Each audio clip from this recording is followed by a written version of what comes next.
sit around the table as we pray live on our Facebook and on other social media platforms, but you live and in person there in the office. And if you can't meet us live because of your work schedule, then find us on SABWBTX and pray live with us there.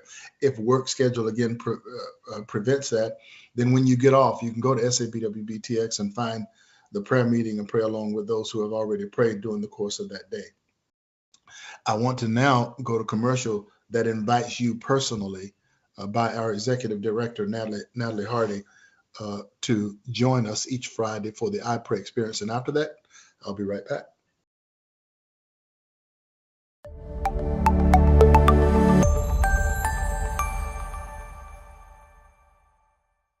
Hello, my name is Natalie Hardy from SABWB, San Antonio in Black, White, and Brown.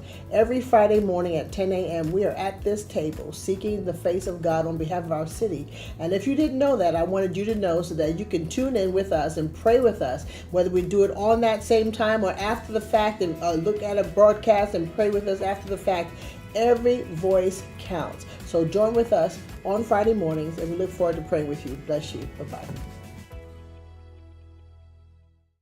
With SABWB, and one thing that we just recently completed was the San Antonio Summit. We did that on the San Antonio Assembly, the San Antonio Assembly. We did that on the 17th of February. We held the assembly to provide Christian leaders from across the spheres of influence an opportunity to clarify their voice on the issues that affect the culture. And we addressed a number of issues. We addressed the new kid on the block, which is diversity, equity, and inclusion, DEI. In fact, I'm going to cover a little bit of that with you tonight. The PowerPoint is there ready to be used in a moment. But we had one to come and talk. Dr. Brent Fessler came and gave us some insight how to positively use DEI. Today, I want to alert you to some things that are potentially alarming about DEI as well. And then I'm going to show you a second video of another speaker that we had, Alan Parker, a lawyer and the leader of the Justice Foundation, as he talked to us about school choice. And I actually have a guest on tap tonight, a man who is a legend in his own time, not a legend in his own mind, a legend in his own time, Michael Benjamin, who's responsible for what has happened in the state of Florida as far as school choice is concerned. And we look like that we could, if we do this thing right, and Michael will help us do that, line out what we need to do between now and January of 2023, when that session of the Texas legislature enjoins. We could have school choice in Texas by the time that legislative session ends in June of 2023. We're working toward that now, and Michael will give us some insight on all of that in our third and final section for tonight. Let me just quickly go right here, though, to diversity, equity, and inclusion. Here's the way these kind of things happen. And I need you to think transcendently. The world and its systems markets an idea to you. The world and its systems markets an idea to you. What I mean by market an idea, they've put it in surroundings that is attractive, surroundings that are attractive to you. And they would, by the environment that they couch it in, they hope that you will buy into it as a result. They have done so with the term diversity, equity, and inclusion, because on its face, who would say that they don't want their business, their ministry, their governmental office, they don't want their corporation to be diverse? You see, racism is the most painful and ugliest stain on the tapestry, the great tapestry of this nation. racism is a huge stain on it. It has caused a lot of trauma in its exercise, and it has left a lot of trauma in its wake. So no one wants to say or do anything that is reminiscent of racist or racism, and they will stay away from anything that tends to lean in that direction.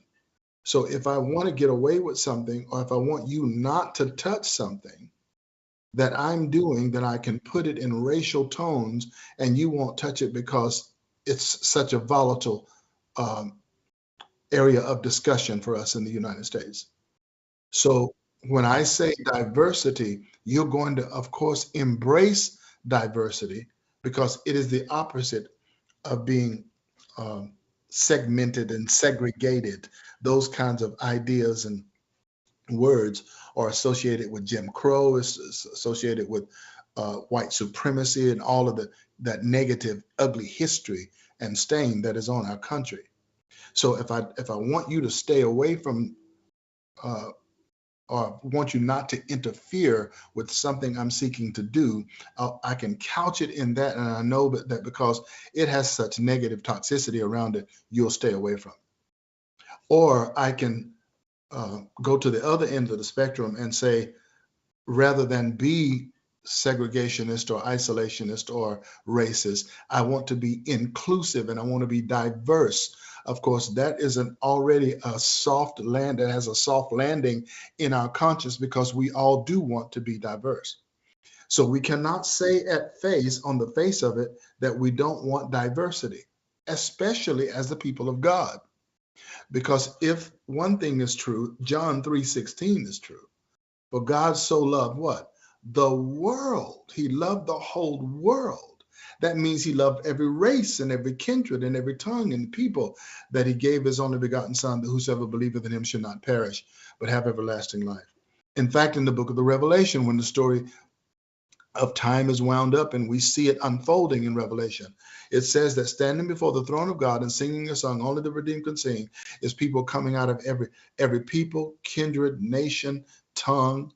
All people are gathered at the throne of God. So we cannot say, if we embrace the idea of diversity, if we embrace the idea of Christianity, that we reject diversity. So if I want to couch something that you almost have to receive, I'll couch it in something you have to receive, but I'll put something in there that may be very difficult for you to settle with. But if you don't settle with it, then you're going to appear to be one who does not like diversity. You're going to appear to be bigoted. You're going to appear to be myopic, narrow-minded. There is a strategy. There's a strategy at work, and sometimes we don't see the strategy. We just swallow the thing hook, line, and sinker because of the way it's packaged. The same is true with equity and inclusion. If the PowerPoint is ready, I want to bring up the definitions for diversity. Diversity is the presence of differences. Now, there's nothing wrong with the presence of differences. It says that, but they are the presence of differences that may include race. If I can't, it's too full in the screen for me to see. Minimize it a little bit so I can see the whole thing. Yeah, may include race, gender. Here it is. Here's the big one. Gender is a big one now. May include race, gender, sexual orientation, ethnicity, nationality, socioeconomics, language, disability, age, religious commitment, or political affiliation or activity. Populations that have been and remain underrepresented among practitioners in the field and marginalized in a broader society. So what do I do with someone who is in an attempt to be diverse? What do I do with someone whose sexual orientation, their own personal sexual orientation, not their gender, not their biological gender, but the hodgepodge of what now has become genderism? And he said, and there's a man, but I identify as a woman, so I want to wear a dress And never mind that I have a mustache and a full beard, and I want to grow my hair long, and I want to wear a dress and a bra to your place of all, and you have to embrace me because that is a part, that's my sexual orientation, or that's the way I identify. And you have to embrace me as surely as you would embrace someone who's of a black, white, brown, yellow, red, their race, as surely as you would embrace someone who is of any other orientation, you would have to embrace me. You can't run a workplace like that. You are not designed to run a workplace like that. But that's what the definition of diversity is, and it is inclusive of that. Now, I want you to on the positive side of using DEI, I've never heard a more expert explanation than what Dr. Brent Fessler gave at the San Antonio Assembly. That whole talk is available for our partners on our website at sabwb.org.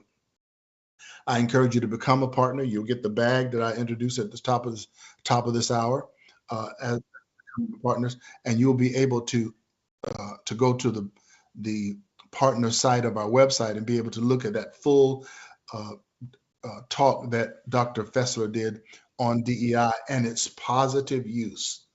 I'm alerting you to some of the things that are Trojan horse-like in this area tonight. Let's go to our second of three definitions. Our second definition is equity. And again, draw it down a little bit so I can see the entirety of the definition. Equity is promoting justice, impartiality, and fairness within the procedures and processes and the distribution of resources by institutions or systems. Tackling equity issues requires an understanding of the root causes of outcome disparities within our society. Now, on its face, you cannot say that you don't want equity, because you actually do. Particularly as a believer, you want equity. But the equity in the way that it is defined and the way that it is being sought to be employed in our society, in our workplace, provides some very serious concerns for those who have a Judeo-Christian mindset. In fact, there's a lot, bring that definition back up again. Tackling equity issues requires an understanding of root causes. Who establishes what those root causes are? If we're going to practice equity, what root cause definitions or what root causes are we basing that in? And by whose research and understanding? Yes, we want equity, but we might not pursue equity in the way that this governmental system insists that you pursue it. Equity might end up becoming taking from those who are productive and giving to those who are not productive, because their equity is in equal outcome. But equity in its fairness, equity in the scripture is not equal outcome, it's equal opportunity. So if I have the same opportunity you have, and I don't make of my opportunity what you do, that's not the fault of the person who took opportunity to make the most out of what they had.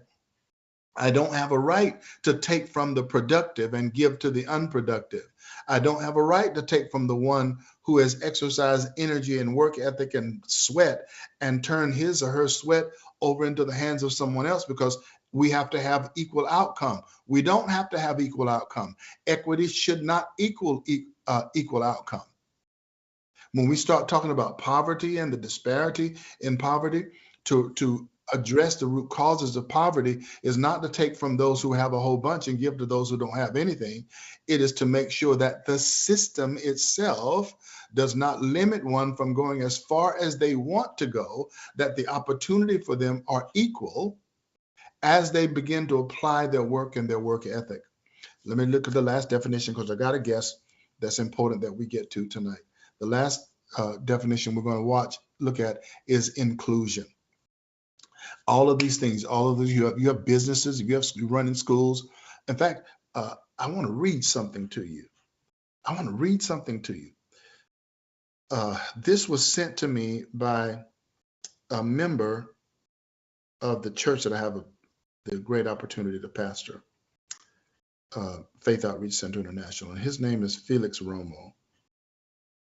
Felix sent me this. Yes, that was. This is his grandson, Joshua, got a letter from UT Austin. And here's how the letter reads. Listen to this. As a recently admitted student, we want to connect you and your family with additional resources regarding your admission. We invite your family to attend our 3 virtual future Longhorn parent meetups this spring.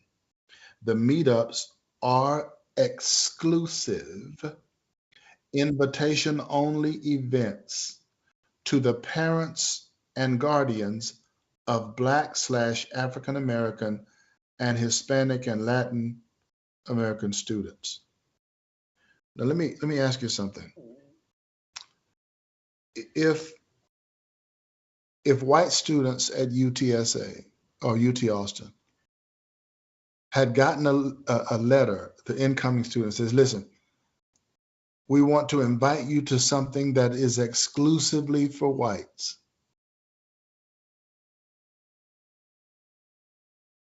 Nobody else. It's invitation only, and it's only the white students that can come.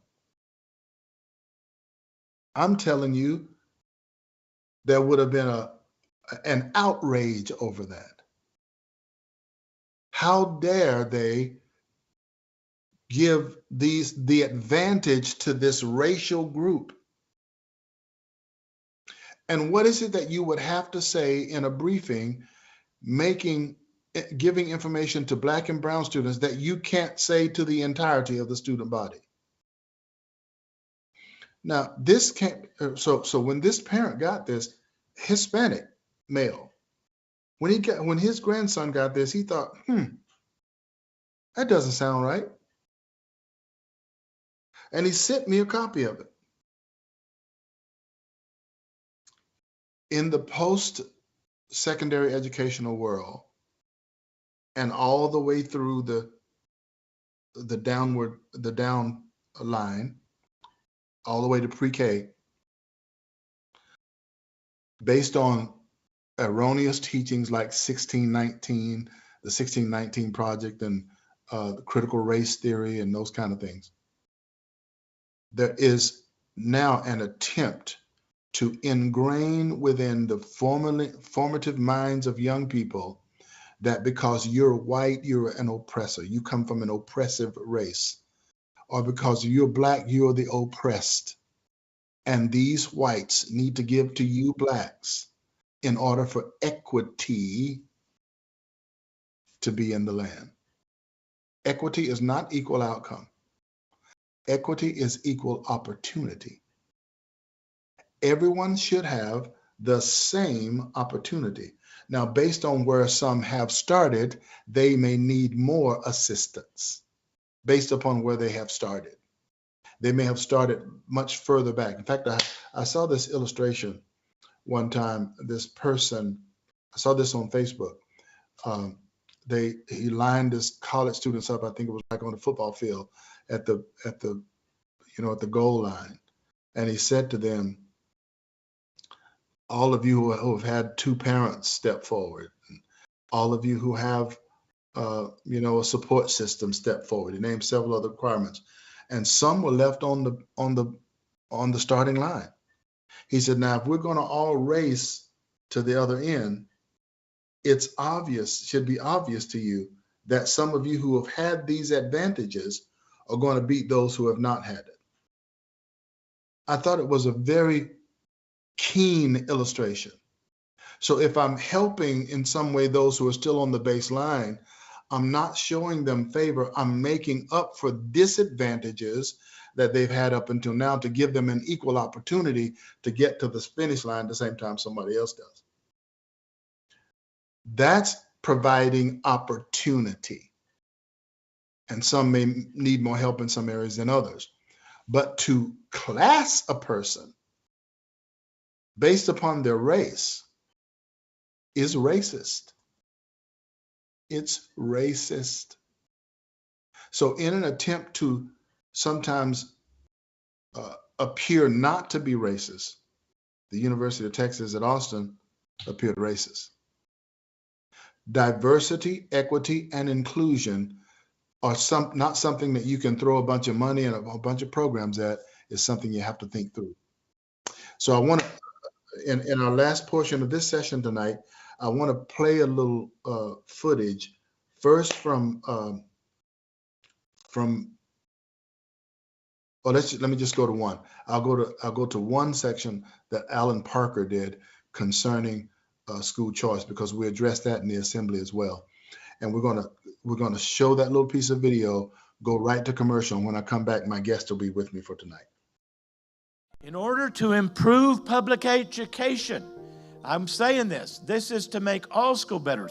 A lot of entrepreneurs, a lot of people like Rod Page, a lot of superintendents have come to the conclusion there's nothing that will fix the perpetual bottom problem of the Texas education system. Do you know that today in TEA only 37% of the students reach competency levels? That's right, 37%. Where we want them to be proficient at what they do. Okay? That's what I mean by competency, not barely meeting the adequate, but proficient. We're spending an immense amount of money on education. It's huge what we spend. So in order to improve public education and maximize educational opportunity to all children, Liberty for the Kids will actively promote and advocate for educational choice, public and private, for all Texas children. Every Texas child has the right to this. And currently, you can only receive it in a school that is devoid of any religious practice. Private schools that are Christian or of faith, Jewish, whatever, none can participate by law. That's going to change. That is going to change.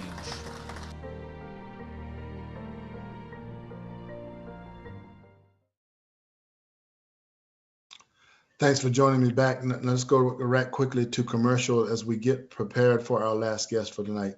Come right back after this commercial and we'll be right with you. Hello, everyone. I'm Charles Flowers, your host for Transcendent.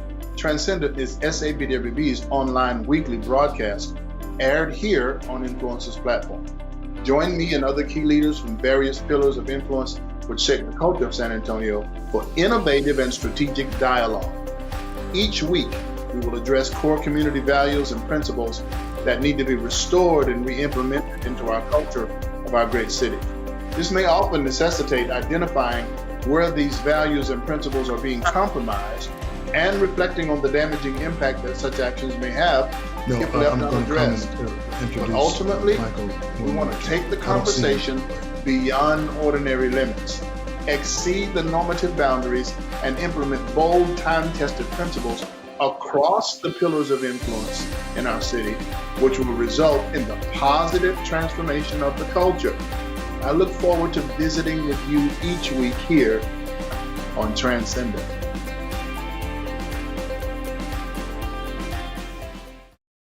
Remember that this month is our partnership month, and so thank you for being with us, and thank you for telling others about us, and to join in with us in those matters of support that they can. I want to introduce our guest tonight, Michael Benjamin. Michael is a new friend, but you meet some people and it's like you've known that person for a very long time. Michael is responsible in many ways with the with the cooperation of some key people, are responsible for school choice taking place in the state of Florida.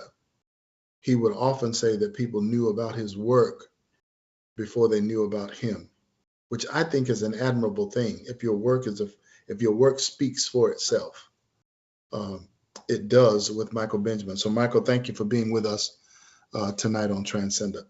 Thank you, Bishop-elect.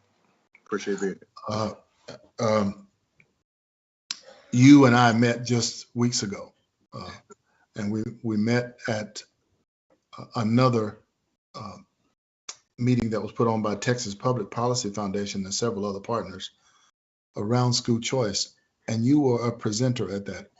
The reason I asked you to come on is because I don't know, and neither does anyone else did anyone else in the room know of one who had a grasp on starting from ground zero and moving to scholarship. And I think you said 15,000 students in Florida in that one particular effort, and it has broadened significantly since then.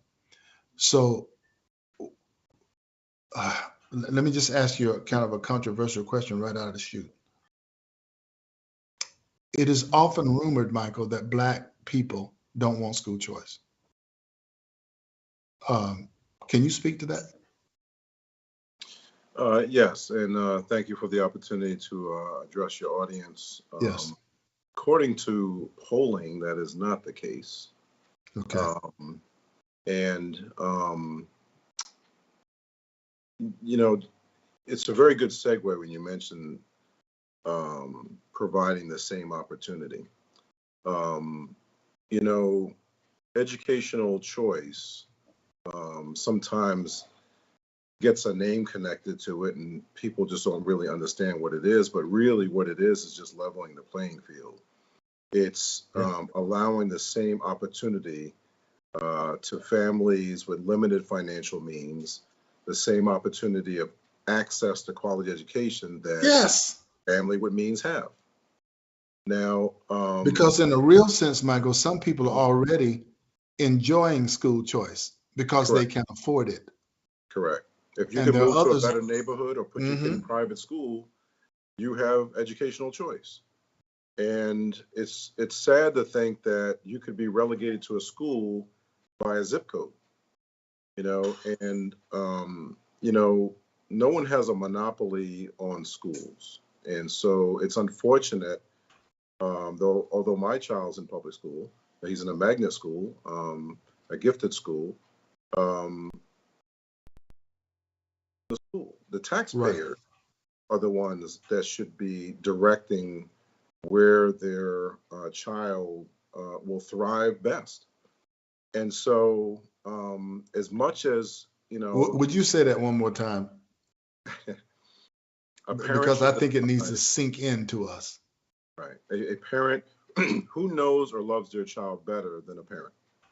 And so the family, the parent and the students together, even though my youngest is 10, I had conversations with him when I had him taken out of the Christian school, which is where we wanted him. But, you know, he has 147 IQ. And I said, look, you just got they just opened up a full-time, all teachers certified in gifted instruction, full-time gifted. I've got to give you an opportunity to be in the school because you look at the world differently. Bottom line was, he was in a good environment. I thought this might fit him a little differently. Yeah. But I was empowered to choose that. It was not a 5 degrees of separation, those 5 things being 5 numbers of a zip code. Yes. And so, you know, whenever you see systems over children, your ears should perk up, right? And we think about what is the most innovative, right? So, you know, is sitting in a classroom, one person behind another, not looking to your right or your left, not being able to speak, a model basically that's been around since the World Wars, right? So we're talking about a 100-year-old model, and we're talking about the car of the day being the Model T, where the car of the day today is the Tesla. But the minute you graduate folks want you to collaborate. So why are we not using that innovation now to teach children how to collaborate? You Yes. might have the most intelligent kid that might be the most annoying to another classmate who has the answer to your team getting a good grade on a class Right. project. Right. You might have someone that's, charismatic, can't stop talking, can't get to the work, and you got a deadline. You all need to figure that stuff out as early as possible. And again, just to be clear, we're all for public education. I'm for public education, Yes. but one size does not fit all. And Right. we've got to know that. We So- exercise that in many areas of our life, but for some reason in education, and it's only K through 12, right? In college, not a problem. Those things of school choice and Pell Grants, or, people saying that it's taxpayer dollars that are funding these, not government money. It's not saying that you're taking money from what was here, you're taking money from public schools, right? Things of that nature. And let's just say it doesn't, because it costs less to educate a child on one of these scholarships than it does for the allocation the state gives for the traditional public school, which means Right. that there's revenue saved. The problem is that it goes back to the state and unencumbered funds, which means that the savings in education doesn't go back into education. Because it goes back in unencumbered funds, you could fix roads and bridges and then say, where's the savings? But look, even if it were, let's just do real quickly the other side of the argument. What happens when we go to war with a country? It's usually the leadership that we have a problem with, but the people are fine. So after the United States goes in and, let's just say, decimates with some bombs or something like that, what do we do when it's over as a country? We go back and we use public funds to rebuild the infrastructure. So we can do that in a country we're going to war with, but we can't do it for the least of ours. It seems like a no-brainer to me, that especially if you overlay those five numbers that make up the zip code to what is referred to as red line districts. You see the red line districts, for those, I didn't say red light, I said red line. Like in Chicago? Yes, those red line districts is districts in many major cities where it has already been decided by the architect, the business architects, and the tax base that the businessmen are not going to raise up businesses within that red line district. So because of that, that district is going to suffer economically. And the same schools that are failing schools are many times locked into those same districts. And this layers the problems for families to move their children to a place where they know that they're getting a quality education and they're not left back on the starting line. It's an illustration I used in the last section. They're not left back on the starting line when everyone else has these other advantages. School choice lets them have choice about where they want to spend their educational dollars. And if they want to stay in public school, they can stay. 31 states have public school education, and school choice, and none of the public schools have shut down as a result of it. Right. You're giving choice to people only who want it. So here's another argument buster. We did a study in Florida, and you talked about those 15,000 children that were the initial back in 2000. It's now over 108,000 families on scholarship each year. 108,000 families. Right. Children. There were multiple children. Okay. And it's gone from a $50 million program to a $500 million program, and still saves the state money because of the way it costs less for a child that's on scholarship than the allocation that is given. But like one of the other things that we found is people said, well, it's making the public school in a worse situation.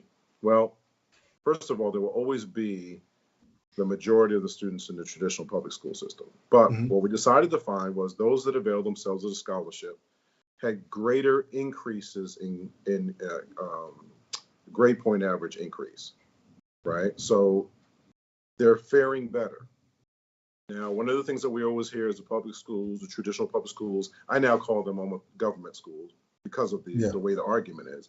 Right. But we hear that it's taking money away from the public schools. Well, for every student that leaves, right? So funds come to public schools federally and locally, right? So some of the funds remain. We still paying our property taxes and money's still there. Yeah. With for every student, with each student that leaves, they leave money and vacate the seat, which means that we're increasing per pupil spending for every student that avails themselves of the scholarship, which means you have more money to do more with. Now, I really don't think it's the teachers. I really don't. I think it's more of the administration and the money not getting through the administration to the class. Right. So our teachers are doing a wonderful job. They are doing. We're asking more of them than we ever have, and you know, it's not their fault. Now, in terms of you know, why are unions always against, teachers union always against educational choice? Why are teachers unions against charter schools, which are on the books as public schools? It's kind of like defeating itself. But let's just point out what unions are. Not against organized unions. You know, the educational choice leadership and movement is not against organized. Martin Luther King was assassinated supporting unions. Right in Memphis, Tennessee. But we have to remember that teachers unions support teachers, not students. Right. So they're not in the business of students. They're in the business of teachers and collectively bargaining. So if they can't collect dues from private schools or charter schools, Mike, you gonna go there? You really gonna go there? we have to, man. You know, look. You and I both, whether you want to recognize it or not, we've got one life to live. Yes. And we're on the clock. Yes. We can't be shucking and jiving when our kids' future is in the balance. This is just truth. Look, if that's your position, speak the truth, stay at the table, let's discuss it. If you're really for kids, don't get up from the table no matter what you're doing. Right.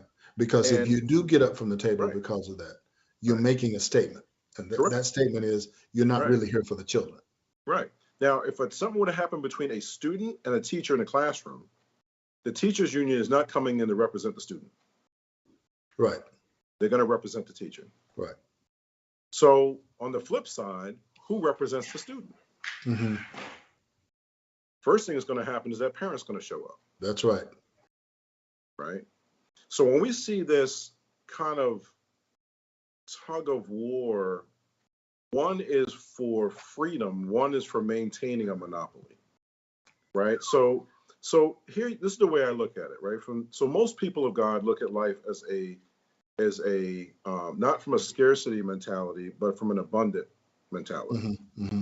From a scarcity mentality, let's just oversimplify, we have a pizza pie, and you get a slice of pizza. I am now predisposed not to like you or have something less than positive to think about you because you took a slice that could have been mine. But with an abundant mentality, if what's for you can only be for you and you get your slice, I'm happy for you and I'm happy for me because I'm closer to getting what can only be for me. Right. Well, that's what we should be doing in the education system overall. If classes are overcrowded and we're working with our brothers and sisters in the traditional public school, let us help. You know, not everyone needs a life preserver. Some will thrive no matter where they go. Where do we go in Texas? We're coming into the January 2023 session.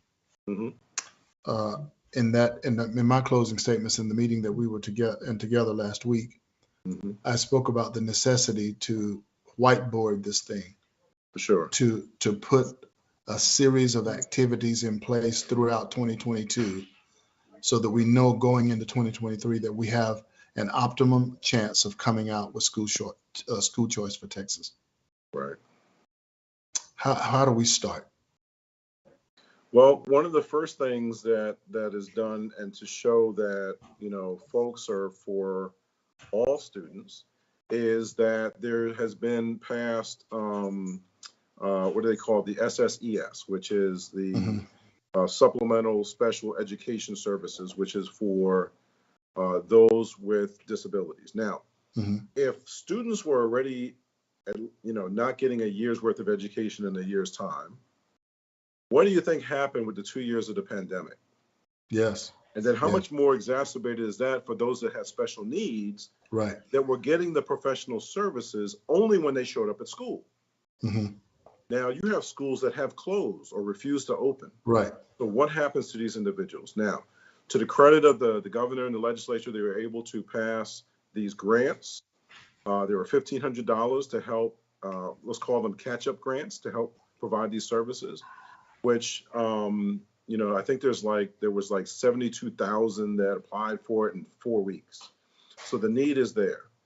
And then it was a $60 million program out of the GEARS money, which is just tremendous amount of money that Washington gave for COVID relief. And so at $1,500, that was helpful. It's not going to get them what they need, but it'll definitely help. And then they were profoundly disabled who was getting the same amount of money. And so we were able to, the legislature and the governor agreed to expand that money another 30 million, and it was increased to 90 million. But the bottom line and the challenge with all that is that none of that was permanent. It's all temporary. Okay. And it's right now it's only for public school students. Right. So if we're all just for private school, the privatization of all that, we wouldn't be behind promoting that and making sure that students are in all facets of education, and we want to be able to support that. So the short of it is that especially I would say faith leaders, need to listen to what Dr. King said when he said, whatever affects one directly affects all indirectly. Yes. I can never be what I ought to be until you be what you ought to be. And this is the interrelational structure of reality.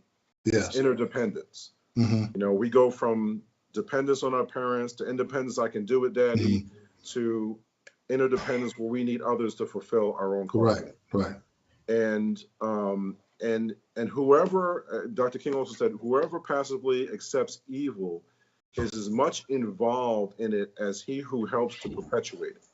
And he who accepts evil without protesting against it is really cooperating with it. Man, you dropped some bombs tonight. So especially people of faith need to step to this arena. We can't be so heavenly minded with no earthly good. Right. The cross goes vertically and horizontally. So we've got to reach out and help amplify the voice of those in our community that need help. And all we're saying is put it on the educational menu. We're not mandating anyone do anything. We know what mandates are like going through COVID. But if you say, hey, look, traditional public school, charter, virtual, homeschool, whatever it is, put it on the educational menu. You decide what's best for your child, mother and dad. And just as a clarifying and a concluding point, this whole school choice thing covers the gamut of you being able to put your child into whatever public school you want your child to be in, but also whatever private or Christian school or even homeschooling that you want to involve the child in, that money should follow the child. Our interest is to make the learning process all it can be for children, not to prop up a system. If the system is failing, then the system needs to be abandoned or changed. And providing competition that school choice brings makes that happen. As you said, it makes grade point averages go up, because if the school district starts missing so many children because parents are pulling their children out, the school district will start saying, hey, what can we do to change the environment? And then they'll do it. But if there's no impetus for them to do that, if the child has to come there and they're going to be paid by every head that's in the classroom, there's no impetus for them to do anything different. This puts in competition into that space. And so if anybody, the faith leaders, as you said, ought to be those who are helping people get to a place of freedom in their educational choices. And we've got to remember that we're the ones that are in charge. The government is in place for us. Yeah. If a business does not meet your values, don't frequent it. That's right. If the government is not serving with their schools' level of quality of education, then operate with your feet and with your voice and speak. And with school choice with your dollars. Correct. And do what's best for your child, because if things come to whatever, your family is all you got. You've got God and you've got family. Yes. Michael, I'm looking forward to working with you because I just found you to be such a clear soul. Jesus said concerning Nathaniel, he said, "Behold, an Israelite in whom there is no guile." Amen. And that's how I find you. There's no guile in you. And I'm thankful to be able to work together with you and looking forward to doing it going forward. Thanks for being with me tonight on Transcendent. All right, folks, we've come to the end of another very interesting hour of Transcendent. I hope you can get this information out to others. Remember, this is Partnership Month, and all of the things that you saw at the top of the hour, we have available to you, all of it in this gift bag. And the ways that you can give is on the screen. You see that image of the things that are in the bag, the 2 books, the cup, the koozie. We'll even throw in a bag of coffee. So I'm really thankful that you are partnering with us over the month of April. Our goal is 250 partners this month. Right now, we stand at about 80. And again, it's going to take you maybe 5 minutes of your time to get into that partnership process. You'll be done in 5 minutes, and $10 you won't miss, and you will help us move forward. So thank you for doing that. I say $10 because I believe in the power of the small donation, but that $10 is small to some. 100 is small to some of you, or 50, or whatever it is. Whatever it is that you won't miss, that you can give without missing it. All of us together doing that at SABWB will allow us to have the financial base that we need to launch the level of change that we're going to see in the city of San Antonio. Some of you are there also saying, I found your cause a worthy cause, Bishop Flowers. I was Bishop-elect until Saturday. And on Saturday, a team came in, laid their hands on me, and I felt something happened, something spiritual, a grace came upon my life. Not only did I witness it, but so did the hundreds of others that were in the room. And it was a great weekend of celebration. So as you partner with SABWB, you'll allow this ministry to move forward and do everything that God has called it to do. And with your weekly small donation partnership, great things can happen. All right, thanks for being with us. Michael, thank you again. And thank you, viewers. Make sure you get this around, and we'll see you again next week right here on Transcendent. This space for SABWB, the leadership space, where we build relationships and we collaborate both on the value and implementation of principles that shape the culture. And we're going to shape the culture by the power of God. We'll see you next week. Bye-bye now.